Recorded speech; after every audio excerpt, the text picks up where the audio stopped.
Hello everyone, this is Professor Pawan Shwankar and I welcome you in a 33rd lecture of Machine Design Android 2. And in today's lecture, we are starting a new unit, that is design of gear drives. Basically, you know very well about gear, which is a mechanical means of transmitting power from one place to another.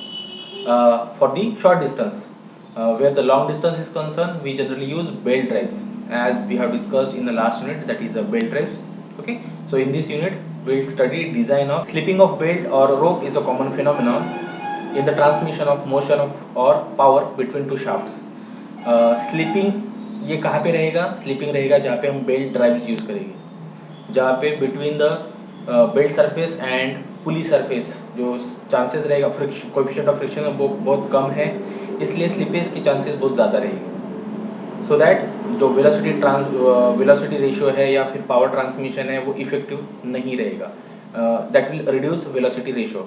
So that अगर short distance है तो हम generally prefer करेंगे gear drives. Okay, आपने gear box देखा होगा bike का, four wheelers, जितने भी ऑटोमोबाइल सेक्टर है वहाँ पे गियर ड्राइव्स यूज होगा पावर ट्रांसमिशन के लिए. Okay, so the effect of slipping is to reduce the velocity ratio of the system. Definitely slipping से क्या होगा? वेलोसिटी रेशियो रिड्यूस होगा. In precision machine in which definite velocity ratio is of importance, like a watch mechanism, only positive drive is by gear or tooth wheels. A gear drive is also provided when the distance between driver and follower is very small. ये sentence important है, आपको ये समझ में आ रहा है. ये अगर पावर ट्रांसमिशन में शॉर्ट डिस्टेंस पे आपको पावर ट्रांसमिट करना है, डिस्टेंस मतलब centre distance between two shafts, तो one shaft to another shaft, अगर वो शॉर्ट डिस्टेंस है तो वहाँ पे हम गियर ड्राइव यूज करेंगे. अगर वो डिस्टेंस लॉन्ग है तो हम बेल्ट ड्राइव यूज करेंगे. Okay, and this is a very positive drive, effective drive as compare to belt drives. Now what is mean by friction wheels? You know friction, अगर एक surface दूसरे surface पे रब हो रहा है तो वहाँ पे फ्रिक्शन रहेगा. Okay, coefficient of friction mu की वैल्यू रहेगी पर्टिकुलर और पॉजिटिव रहेगी, एक से ज़्यादा रहेगी.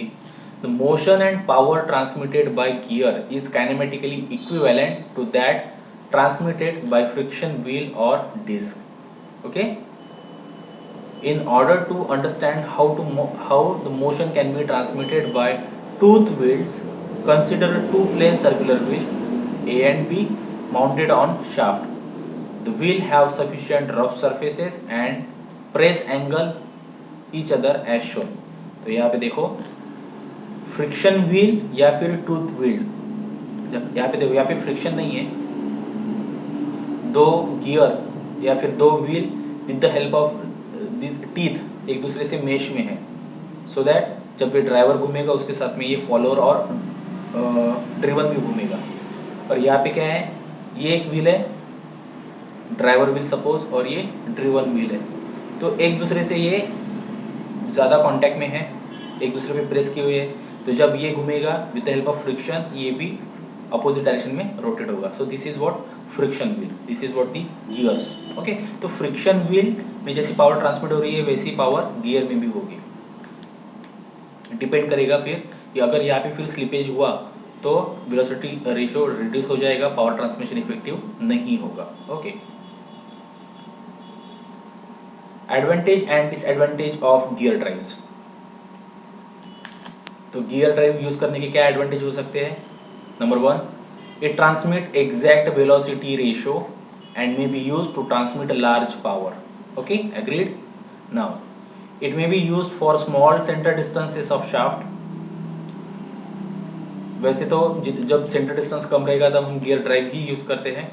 Okay, it has high efficiency, gives reliable service and with compact layout. 3 point इसमें देखो. High efficiency means what? Exact power transmission है, लाइकली टू से 100%. Give reliable service and with a compact layout. Compact layout क्यों? क्योंकि short distance पे power transmit हो रहा है, गियर टूथ साइज कम रहेगा, गियर साइज कम रहेगा. ठीक है, और उसमें बेल्ट भी नहीं है, तो जो वर्किंग एनवलप है उस ड्राइव का as compare to belt drive, तो ये बहुत छोटा रहेगा, कॉम्पैक्ट रहेगा. Okay, now the disadvantages. Disadvantage of gear drive is it is costlier than other drives. Why? Because manufacturing of teeth over the circular disc is costlier process, critical process, requires more money. That's why it is a costlier process. Error in cutting teeth may cause vibration and noise during operation. Okay, it requires suitable lubricant and reliable method for proper operation of gear drives. अगर teeth cutting में थोड़ा सा भी error हुआ तो properly meshing नहीं होगा, which cause vibration and noise. And तीसरा है it requires suitable lubricant and reliable method for proper operation of gear drives. Okay, so these are some disadvantages, but it has many advantages over the other drives, particularly for short distances. Okay, it is not used for a long distance. Now there is some terminologies generally used for gear drive or the specific gear. So देखते हैं क्या क्या है. सबसे पहले ठीक है, आपको यहाँ पे डायग्राम में क्या दिख रहा है, दो टूथ दिख रहे हैं गियर के. सो ये एक टूथ हो गया, ये दूसरा हो गया. सपोज ये पार्ट अपने टॉम में पड़ा है वैसे तो, ठीक है, थोड़ा शॉर्टली रिवाइज करेंगे उसको. सो ये हो गया एक टीथ, ये दूसरा टीथ है, ठीक है. सो जो इसका मीन सर्कल रहेगा, ओके, जैसे जो हाईलाइट आपको दिख रहा है, ये जो सर्कल रहेगा, ये सर्कल को क्या बोलेंगे हम, ये है आपका पीच सर्कल, ठीक है. ये हो गया एक बॉटम सर्कल और ये हो गया एक top circle.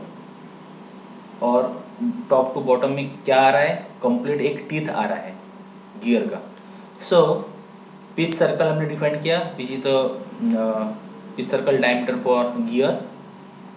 Now distance between pitch circle to the bottom one is known as what, dedendum. यहाँ पे देखो.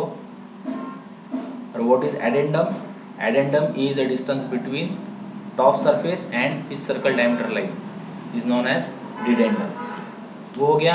उसके बाद में फेस विड्थ क्या है, आप बोल सकते हैं टीथ की जो थिकनेस रहेगी ये है आपकी face width. Okay, then total depth क्या हुआ, टोटल डेप्थ मतलब एडेंडम प्लस डिडेंडम, सीधा सीधा बराबर है. देन हाँ, ये इंपॉर्टेंट है अभी, फेस फ्लैंक. फेस क्या है, जो आपको ये टीथ दिख रहा है, ये कंप्लीट टीथ है, यहाँ पे इतनी इसकी हाइट है या फिर डेप्थ बोल सकते हो. तो ये इतना जो फेस रहेगा that is known as a face. और ये जो पार्ट है बॉटम पार्ट, ये है flank. Okay, that is known as a flank. Clearance बाकी सब चीजें तो ठीक है.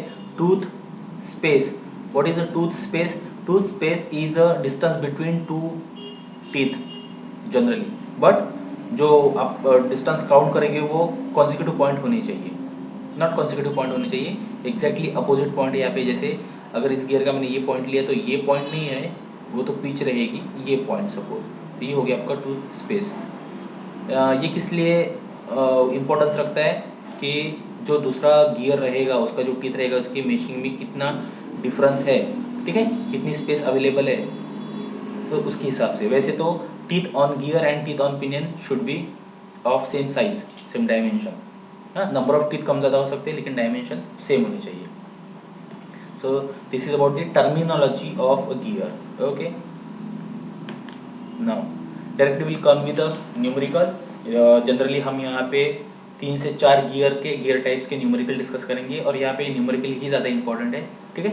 सभी में टर्मिनोलॉजी सेम है, मैक्सिमम फॉर्मूले सेम है, थोड़े बहुत फॉर्मूले कम ज़्यादा रहेंगे, इधर उधर रहेंगे. तो हमें स्टैंडर्ड जो डिज़ाइन प्रोसीजर है डिज़ाइन डाटा बुक की वही फॉलो करनी है. So numerical number 1, a gear drive is required to transmit a maximum power of 22.5 kilowatt. तो यहाँ पे सबसे पहले पावर दिया है P is equal to 22.5 kilowatt. मतलब कितना हुआ, 22.5 इंटू 10⁻³ वाट. नेक्स्ट क्या दिया है, velocity ratio is 1:2 VR.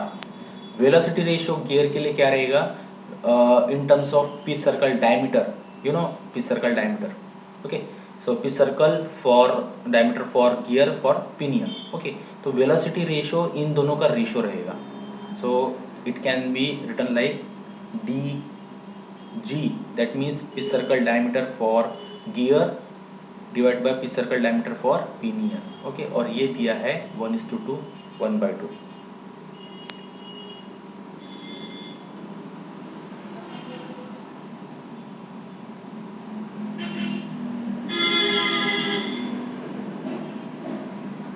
Then RPM of pinion that is N P is equal to कितना है 200। Approximate center distance between the shaft may be taken as 600 mm। Center distance जो length है दो shaft की, जो सेंटर डिस्टेंस है वो है 600 mm और सिंपली 0.6 मीटर।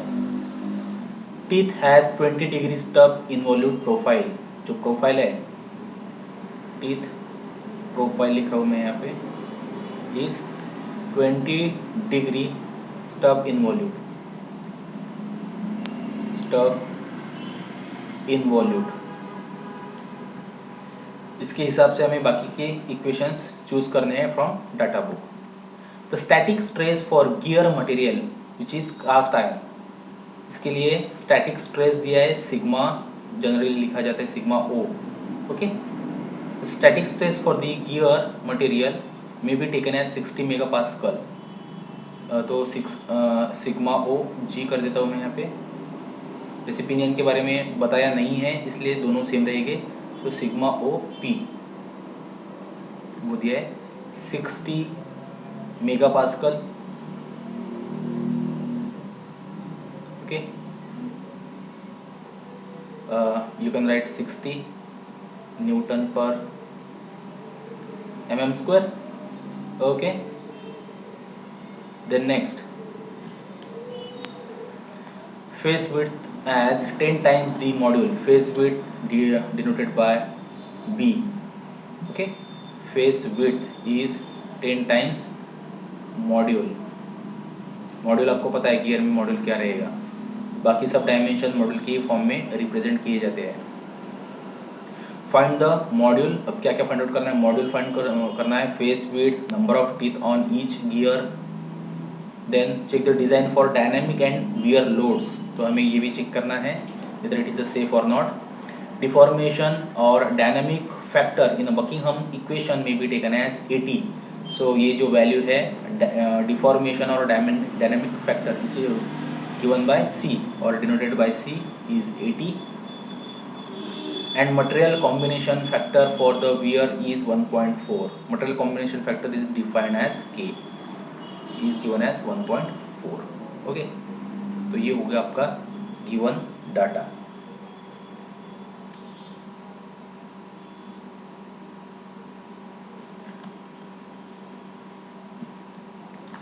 ये जो वेलोसिटी रेशियो है जैसे दिया है 1:2, तो वेलोसिटी रेशियो वैसे तो डिफाइन करते हैं driven by driver which is 1/2, okay.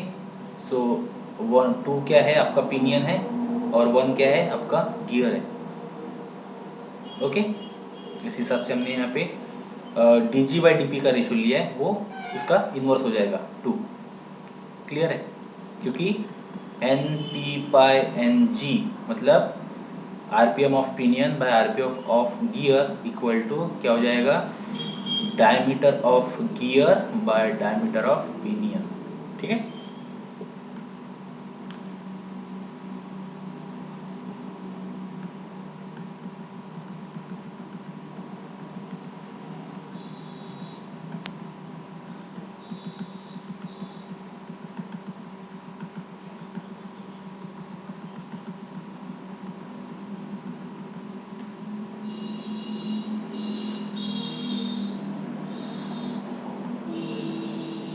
Okay, so let us solve the numerical now. सभी डाटा हमने लिख लिया है। सबसे पहले हम सेंटर डिस्टेंस यूज करेंगे। So centre distance between the shaft L is L equal to, अब सेंटर डिस्टेंस क्या रहेगा, जैसे अगर दो गियर एक दूसरे से मेश में है तो सेंटर टू सेंटर डिस्टेंस क्या रहेगा, पहले गियर की रेडियस और दूसरे गियर की रेडियस, ये रहेगा आपका सेंटर डिस्टेंस, बराबर है, अगर 2 गियर मशीन में है तो। So we can write like dp/2, मतलब ये हो गई रेडियस पिनियन की, plus dg/2, that is the radius for gear, got it. So equal to dp/2 and dg/2। देखो यहाँ पे वेलोसिटी रेशियो से हमारे पास में एक रिलेशन है, dg/dp is equal to 2, that mean dg is 2 times dp, है ना, since dg is 2 into dp, तो ये पार्ट हम यूज कर सकते हैं वहाँ पे। So dp/2 plus 2 dp/2 equal to 1.5 dp, ये तो 1 हो गया और ये half, 1 and half 1.5। So L equal to, so अब L कितना है 600 equal to 1.5 dp, okay. Hence we can easily calculate pitch circle diameter for pinion. तो ये कितना हो जाएगा 600 by 1.5, that should be 400 mm, 400 mm, okay. और in metre it will B 0.4 metre, और यही dg कितना रहेगा अभी, dg will be 2 times dp, सो ये आइदर 800 mm और 0.8 मीटर, गॉट इट, क्लियर हो गया ये। नाउ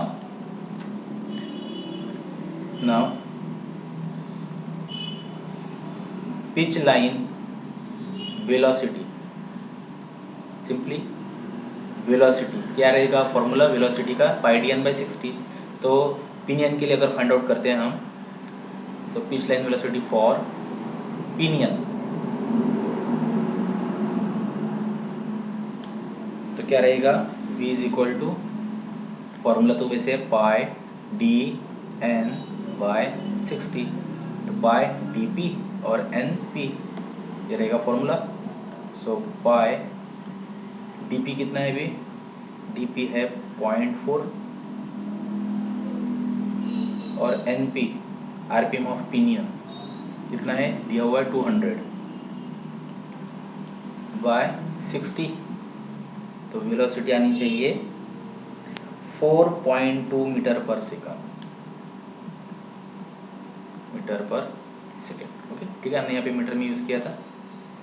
नाउ नेक्स्ट पार्ट है,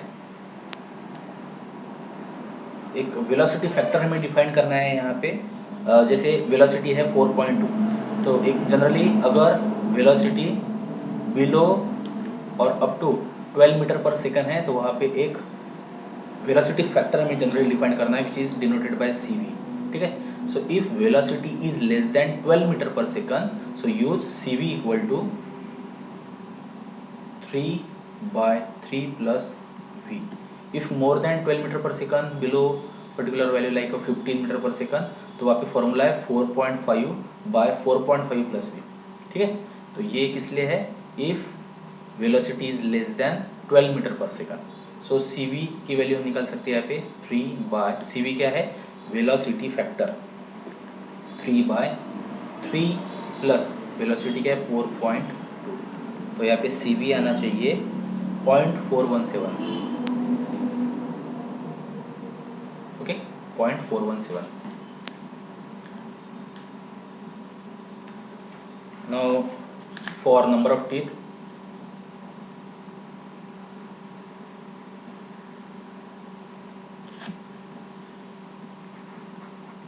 for number of teeth on pinion, वैसे हम पिनियन का RPM था इसलिए हमने पिनियन से स्टार्ट किया है, तो pitch circle diameter for pinion gear दोनों है हमारे पास में। RPM पिनियन का था इसलिए हमने फिर लास्ट टाइम भी पिनियन का RPM यूज करके वेलोसिटी फाइंड आउट की और वेलोसिटी फैक्टर डिफाइन किया है। Now number of teeth on pinion TP is given by formula D is circle diameter of pinion by module, okay। So module तो पता नहीं है और टीथ ऑन पिनियन भी पता नहीं है, so it will be as it is. DP कितना है हमारा 400/m। जनरली जो मॉड्यूल है हम mm में ही निकालते, इसलिए मैंने ऊपर भी mm में लिखा है, ठीक है। तो ये इक्वेशन है, बाद में हम इसको यूटिलाइज करेंगे। अब the next part is tooth form factor. What is tooth form factor? जैसे डिफाइन किया है न्यूमेरिकल में कि जो टूथ प्रोफाइल है वो 20 डिग्री स्टब इन्वॉल्यूट है, तो उसके लिए टूथ फॉर्म फैक्टर हर एक प्रोफाइल के लिए सेपरेटली दिया हुआ रहेगा डिजाइन डाटा बुक में। सो यहाँ पे 20 डिग्री स्टब इन्वॉल्यूट के लिए tooth form factor for pinion, okay, pinion का ही चल रहा है, for pinion is given as, it is denoted by YP, okay, equal to 0.175 minus 0.841 by TP, teeth on pinion, okay, this is for 20 degree stub involute, ये हमने directly table से लिया है, ओके। और एक सर्विस फैक्टर जनरली डिफाइन किया हुआ रहेगा किसी भी ड्राइव के लिए। अब सर्विस फैक्टर क्या रहता? So service factor is assumed or considered depends on the working hours of that drive। Generally 8 से 10 घंटे ड्राइव बिजी है, कंटिन्यूसली चल रहा है, तो उसके हिसाब से सर्विस फैक्टर डिफाइन किया हुआ रहेगा, okay. So service factor per day और स्टेडी स्टेट लोडिंग, मतलब कोई शॉक लोड ड्राइव पे नहीं है और जनरली 8 से 10 घंटे ड्राइव चल रहा है, तो उसके लिए सर्विस फैक्टर डिफाइन करना है, तो वो रहेगा टेबल से आपको सिलेक्ट करना है, and denoted by CS is 1, okay. This is what service factor for steady load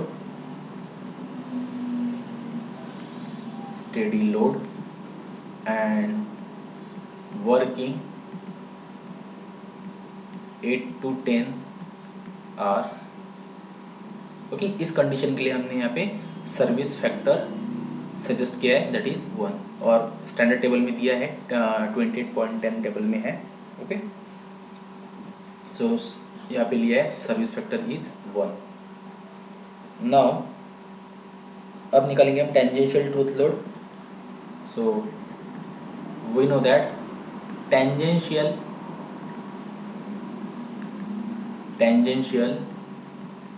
tooth load, that is WT, okay, tooth load WT is given as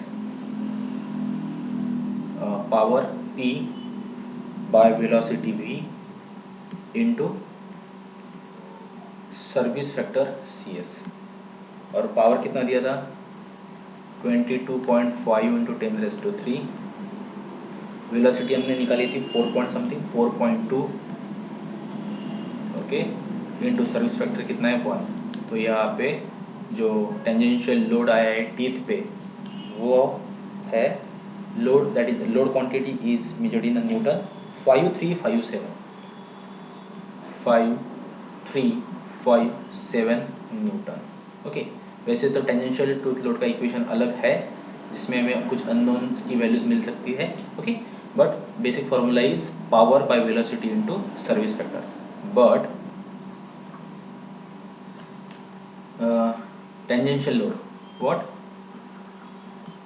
tangential load on tooth of pinion is given by, कैसा equation actually WT is sigma O, ये pinion के लिए discuss कर रहे हैं हम, सो P into CV into B face width into pi into M module into YP क्या था टूथ फॉर्म फैक्टर, ओके। या फिर कभी कभी इक्वेशन ये कंबाइंड फॉर्म में रहेगा sigma O into C V को लिखा हुआ रहेगा sigma W P, sigma W.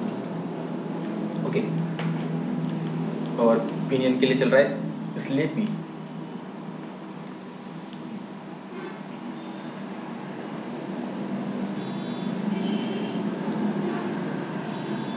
सो अब जैसे जैसे वैल्यूज हमारे पास में है वो हम यूटिलाइज करेंगे। Tangential load on teeth is कितना आया था 5357 recent value 5357 equal to sigma on pinion कितना था 60 मेगापास्कल और 60 न्यूटन पर mm स्क्वायर। न्यूटन पर mm स्क्वायर में यूटिलाइज किया, याद रखना है यहाँ पे 60 इंटू सी वी कितना है 1 into face width that is a 10 times module, so 10 into M, okay, into pi into M again, मतलब एम स्क्वायर हो ही गया वहाँ पे, इंटू वाई पी का इक्वेशन यूज करेंगे वहाँ पे हम, into 0.175 minus 0.841 divide by TP, और टीपी को क्या लिख सकते हैं हम 400 by M, okay, so into M और 400 नीचे। तो कंप्लीट इक्वेशन में देखो यहाँ पे ऑलरेडी एम स्क्वायर है, यहाँ पे फिर से एम है, तो क्यूब में एक इक्वेशन बनेगा एम का, ओके। सो ये सॉल्व करने के बाद में हो रहा है 5357 इक्वल टू, जैसे ये 60 into 1 into 10 M by M bracket में 0.175 माइनस 0.841 इंटू एम बाय 400। तो जैसे जो क्वाड्रेटिक इक्वेशन बनेगा वो बन रहा है 137.6 M square minus 1.65 M cube, okay, ये बन रहा है इक्वेशन। तो यहाँ पे अगर हम क्वाड्रेटिक इक्वेशन सॉल्व करते हैं कैल्सी पे और ट्रायल एंड हीट मेथड से, तो यहाँ पे हमें मॉड्यूल आना चाहिए हमारा 6.5 mm, 6.5 mm। सो स्टैंडर्ड हमें सिलेक्ट करना है, next value that is 8 mm, okay. तो मॉड्यूल आ गया है हमारा यहाँ पे,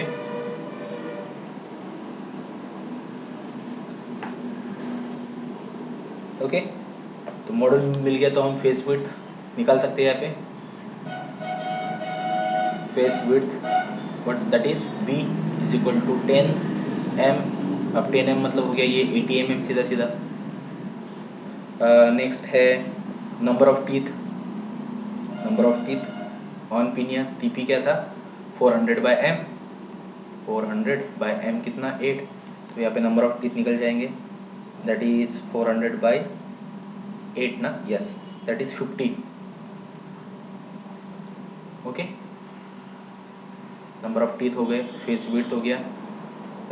उसके बाद में बोला था कि check the design of gear for static and dynamic loading. तो डायनामिक लोड वाला इक्वेशन है हमारे पास में, so for check the gear for dynamic and wear load था, तो डायनामिक लोड का फॉर डायनामिक लोड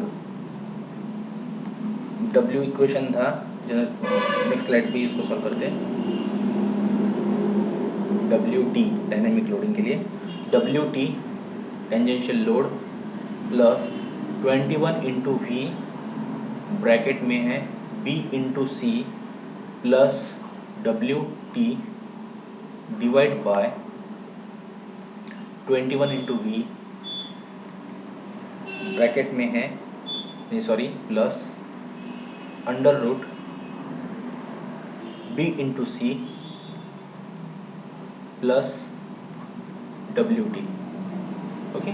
बस इतना पार्ट ये अंडर रूट में, तो यहाँ पे सभी वैल्यूज पुटअप करनी है और ओमेगा टी WT मतलब डायनेमिक लोड की वैल्यू निकालना है। सो WT था हमारा 5357 प्लस 21 इंटू 4.2 थी वेलोसिटी, फेस विड्थ 80, जो C था वो था आपका कौन सा फैक्टर था, C, dynamic factor, deformation and dynamic factor, that is again 80 दिया है, plus WD that is 5357 bracket complete divide by 21 into V that is 4.2 plus under root B into C 80 into 80 plus WT that is 5357। तो यहाँ पे WD मतलब dynamic load आना चाहिए 10630 Newton. ये आ गया आपका डायनेमिक लोड। इसके बाद में हम स्टैटिक लोड और वियर लोड निकालेंगे। ओके, फॉर्म फैक्टर YP निकल जाएगा यहाँ पे,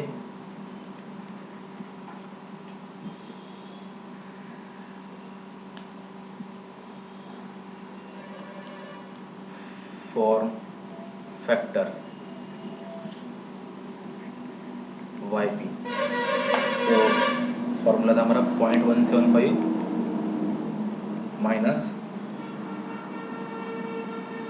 0.481/TP था, तो अगर रेशो सॉल्व किया तो 0.0021 इंटू M।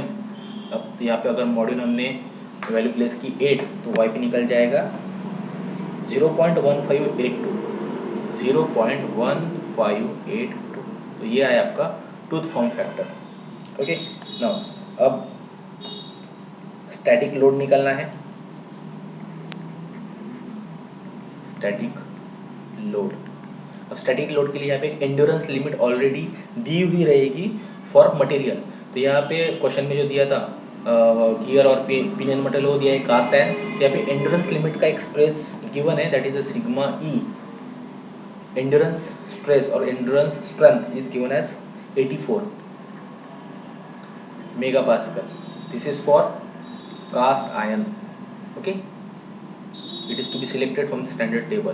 तो ये यही यूटिलाइज करना है। तो स्टैटिक लोड के लिए static load is given as WS equal to sigma E into B into pi M YP।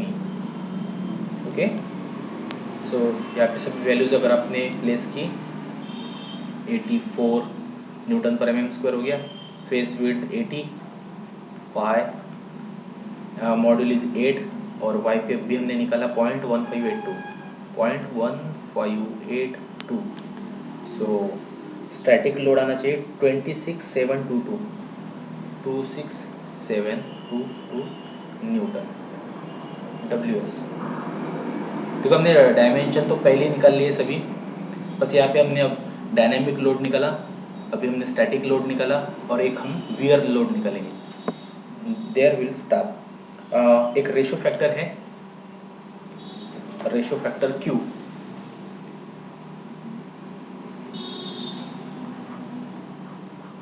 Ratio factor standard procedure for designing is already given in a standard table or as a data book, so वही हमें strictly follow करनी है।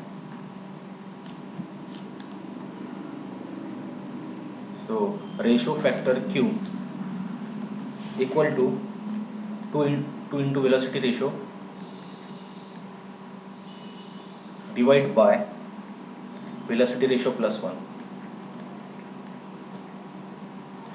तो यहाँ पे हमें निकल जाएगा हमारा ratio factor 2, velocity ratio is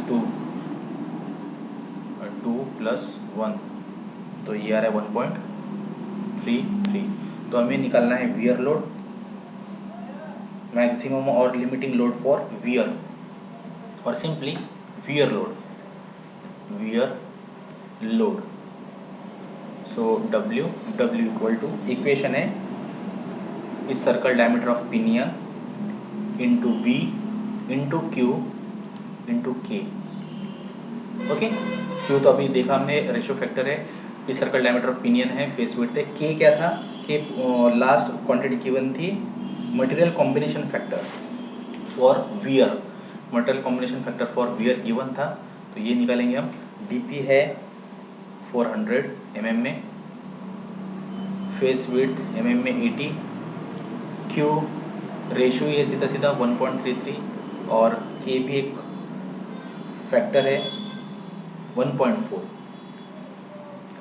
so W आना चाहिए आपका 59584 59584 न्यूटन। ओके, सो तीनों वैल्यूज अगर आप देखोगे तो dynamic load, then static load and wear load. तो स्टैटिक लोड और वियर लोड ये दोनों के दोनों डायनामिक लोड से ज़्यादा है। ओके, क्लियर है? तो यहाँ पे हो गया हमारा problem and. So will stop here. Thank you.